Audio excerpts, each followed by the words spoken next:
പടം വളരെ നല്ല രീതിയിൽ വന്നിട്ടുണ്ട്. സോ പടം കാണാം. ഈ സിനിമ നിലനിൽക്കും, ഉറപ്പായിട്ടും നിലനിൽക്കുന്ന ഒരു സിനിമയായിരിക്കും. മലയാള സിനിമയിൽ തന്നെ നിലനിൽക്കുന്ന ഒരു സിനിമയായിരിക്കും ഈ സിനിമ. ദി ഒറിജിനൽ மஞ்சள் பாய்ஸ்க்கு டெடிகேட் ചെയ്യുന്നു നമ്മളെല്ലാവരും. இந்த படத்தில் நான் ரொம்ப தேங்க்ஸ் பண்ணிக்கிறது சித்து சார், அப்புறம் என்னோட ப்ரொடியூசர் சல்வின் சார், அப்புறம் என்னோட costume director.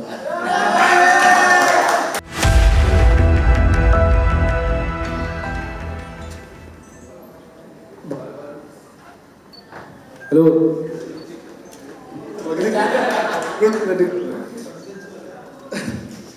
Thank you so much. ശരിക്കും സന്തോഷത്തെക്കാൾ ഉപരി വലിയൊരു പ്രൗഡ് മൊമെന്റാണ് നമ്മൾ നിൽക്കുന്നത്. കാര്യം ഇത്രയും കഷ്ടപ്പെട്ട് ഉണ്ടാക്കിയ ഒരു സിനിമ, ഇത്രയും ഒരു ഗംഭീര സിനിമ നമുക്ക് ചെയ്യാൻ പറ്റിയ ഒരു വലിയ പ്രൗഡ് മൊമെന്റ് നിൽക്കുന്നത്. സോ എന്തായാലും പടം ഹലോ ഹലോ ഹലോ പടം വളരെ നല്ല രീതിയിൽ വന്നിട്ടുണ്ട്.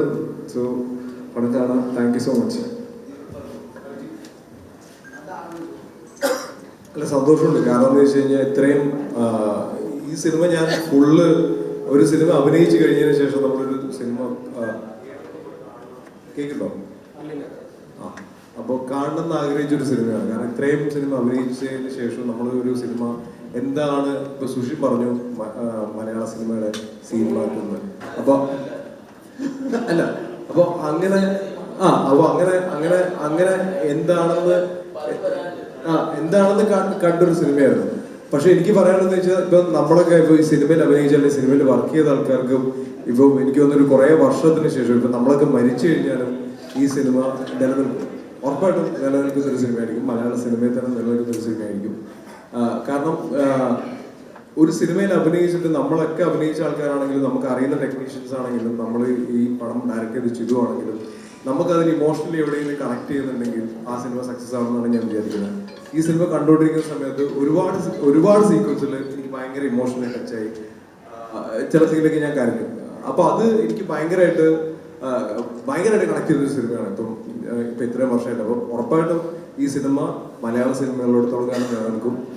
ഈ സിനിമയിൽ അഭിനയിച്ച ആൾക്കാരും ഈ സിനിമയിലെ ടെക്നീഷ്യൻസും ഈ സിനിമയിൽ വർക്ക് ചെയ്ത ആൾക്കാർക്കും ഉറപ്പായിട്ടും ആത്മാർത്ഥമായിട്ട് അല്ലെങ്കിൽ ജനുവിനായിട്ട് നമുക്ക് പറയാൻ പറ്റും ഈ സിനിമ നിലനിൽക്കുന്ന ഒരു സിനിമയായിരിക്കും. മലയാളം സിനിമ ഉള്ളിടത്തോളം കാലം ഈ സിനിമ നിലനിൽക്കും എന്നുള്ളതാണ് എൻ്റെ ഒരു വിശ്വാസം. കാരണം ഉറപ്പായിട്ടും നിലനിൽക്കും. ഈ ഫസ്റ്റ് ഡേ ആയിട്ടുള്ളൂ, ഇത് രണ്ടാമത്തെ ദിവസം മൂന്നാമത്തെ ദിവസം ഈ പറയുന്ന ഒരു 100 ദിവസം കടക്കും ഈ സിനിമ. ഉറപ്പായിട്ടും അങ്ങനെ കിടക്കട്ടെ. ഈ സിനിമയിൽ ഭാഗമാകാൻ പറ്റിയാൽ എനിക്ക് ഭയങ്കര സന്തോഷമുണ്ട്. കാരണം അത്രയും വലിയ സിനിമ ഒരു സ്റ്റാറിന് അല്ലെങ്കിൽ ഒരാൾക്കൊരു 100 കോടി അല്ലെങ്കിൽ ഒരു 10 കോടി കൊടുത്ത് അഭിനയിച്ചൊരു സിനിമയല്ല. കാരണം ഈ സിനിമയ്ക്ക് വേണ്ടിയിട്ട് അത്രയും പൈസ ഇൻവെസ്റ്റ് ചെയ്യാൻ വേണ്ടിയിട്ട് സൗബിക്കാണ് ഈ പടം പ്രൊഡ്യൂസ് ചെയ്ത്. അല്ല, അത്രയും പൈസയല്ല. കാരണം എന്ന് വെച്ചാൽ സൗബിക്കാണ് ഇങ്ങനത്തെ ഒരു സിനിമ പ്രൊഡ്യൂസ് ചെയ്യണമെങ്കിൽ, കാരണം ഈ സിനിമ എന്താണെന്ന് അറിയണം, ഈ സിനിമ മുൻകൂട്ടി കാണണം. ഈ സിനിമ എന്തായിരിക്കും, ഇതിന്റെ ഔട്ട്കം എന്തായിരിക്കും, ഈ സിനിമ ഇന്ന് തിയേറ്ററിൽ നമ്മൾ കണ്ട ഒരു വേർഷൻ സിനിമ കാണാനുള്ള ഒരു കഴിവ് മുൻകൂട്ടി ഉണ്ടെങ്കിൽ മാത്രമേ ഇത്രയും പൈസ ഈ സിനിമയ്ക്ക് മുടക്കാൻ വേണ്ടി ഒരാൾ തയ്യാറാവുള്ളൂ. അപ്പോൾ അങ്ങനെ മുടക്കിയതിന് ഈ സിനിമയ്ക്ക് അങ്ങനെ മുടക്കാൻ കാണിച്ചൊരു ഇതിന് ഉറപ്പായിട്ടും സൗബിക്ക് താങ്ക് യു. പിന്നെ ഇതിൽ കാസ്റ്റ് ചെയ്ത് ഗണപതി എപ്പോഴും ഞാൻ പറയുന്നത് ഗണപതിയാണ് എന്നെ കാസ്റ്റ് ചെയ്തത്. അപ്പോൾ ഗണപതിക്ക് താങ്ക് യു. കാരണം ഈ സിനിമ നിലനിൽക്കും, അത് 100% ഉറപ്പാണ്. Thank you.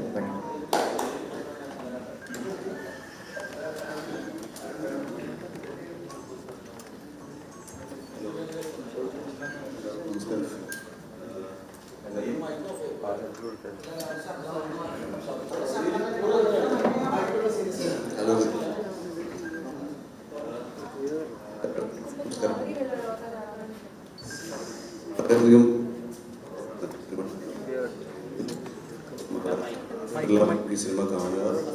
ഈ സിനിമ ദി ഒറിജിനൽ മഞ്ഞൾ ബോയ്സിന് ഡെഡിക്കേറ്റ് ചെയ്യുന്നു നമ്മളെല്ലാവരും. അപ്പം അവരുടെ കഥ ചിരു വളരെ ഗംഭീരമായിട്ട് ഡയറക്റ്റ് ചെയ്തിട്ടുണ്ട്.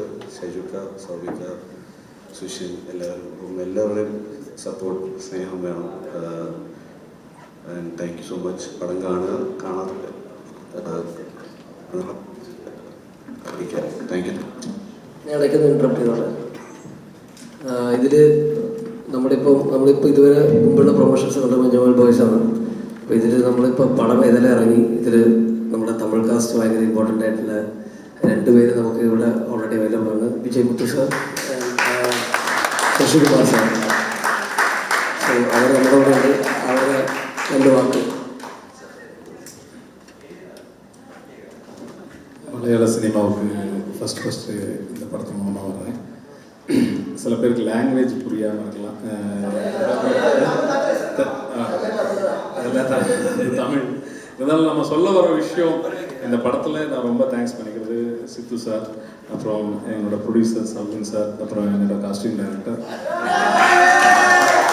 ஆர்ட் டைரக்டர், இதுக்கு மேலே என்னுடைய கேமராமேன், என்னுடைய மியூசிக் டைரக்டர், ஆல் ஆஃப் என்னுடைய மஞ்சுவேல் வாய்ஸ். இவங்க இது சில இடங்களில் அடித்ததெல்லாம் ஒரிஜினலாகவே தான் அவங்க மேலே பட்டது. அதுக்கெல்லாம் இந்த இடத்துல சாரி சொல்லிக்கிறேன். அப்புறம் இந்த படம் வந்து எல்லாருமே வந்து இன்னைக்கு இவ்வளோ தூரம் ஆடியன்ஸ்கிட்ட கொண்டு சேர்த்துருக்குன்னா இந்த படத்துக்கு முன்னாடி ஒரு ப்ரொடியூசருக்கு எவ்வளோலாம் பேலன்ஸ் பண்ணியிருக்காங்கிறது இதில் ஒரு பெரிய விஷயம் இருக்குது. என்னன்னா மார்னிங் அந்த மிஸ்டில் இந்த 11 பேரும் அந்த 7 o'clock அங்கே ஷூட்டிங் ஸ்பாட்டில் அசம்பிள் ஆகணும். இதுக்கு இவங்க 4 o'clock அந்த ஸ்பாட்டுக்கு வந்தாகணும்.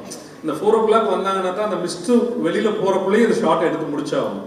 அந்த ஷார்ட் 2 hours தான் எடுக்க முடியும். அப்புறம் பிரேக் விட்டுருவாங்க. அப்புறம் பிரேக் விட்டு ஈவினிங் தான் அந்த ஒரு 2 hours தான் ஷூட் போகும். ஸோ இதை ப்ரொடக்ஷன் பண்ணுறதுக்கு எவ்வளோ பெரிய தைரியம் வேணுங்கிறதுக்கு சௌபின் சாரை உண்மையிலேயே எல்லாருமே வெல்கம் பண்ணணும். இந்த மாதிரி படங்கள் பண்ணுறது. அப்புறம் அந்த குகைக்குள்ள எல்லா ஆர்டிஸ்ட்டும் ஒரே ஷாட்ல இருந்தாலும் ஒரு ஆளுக்கு ஏதாவது ஃபீவர் இந்த மாதிரி ஏதாவது ப்ராப்ளம் வந்ததுன்னா அந்த தொடர் ஷூட் போக முடியாது. ஸோ இந்த மாதிரிலாம் அந்த படம் ரொம்ப இயற்கையோட பல சுச்சுவேஷனை தாண்டி தான் இந்த மூவி வந்திருக்கு. இது கேரளா ஆடியன்ஸ் இல்லை, வேர்ல்ட் ஆஃப் எல்லாருக்குமே கனெக்ட் ஆகக்கூடிய ஒரு படம். எல்லா இடத்துலையுமே நீங்கள் கேமராமேன்லேயே ஒரு 6 5 பேர் பாய்ஸ் இருப்பீங்க. அந்த மாதிரி தான் இந்த படம். ஸோ அந்த மாதிரி ஒரு எல்லா இடத்துலையும் இருக்கக்கூடிய ஃப்ரெண்ட்ஸ்களுக்கு இது கனெக்ட் ஆகும். நீங்கள் வந்திருக்கிற எல்லாரும் இந்த படத்தை அடுத்த கட்டத்துக்கு மூவ் பண்ணணும். தேங்க்யூ.